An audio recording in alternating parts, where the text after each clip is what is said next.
Homophones. Homophones. So homophones are words with the same pronunciation but different meaning. Ebigambo ebiyina enjatula yemu naye amakulu ag'enjawulo. For example, we have C and C.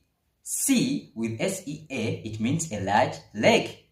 Semayanja, C. Semayanja. While C is to look at something, to view or to look at something.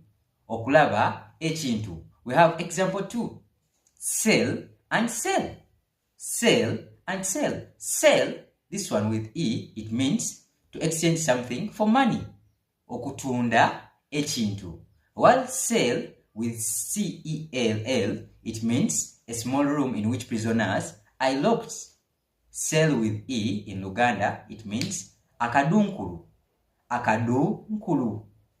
Akasenge akamu.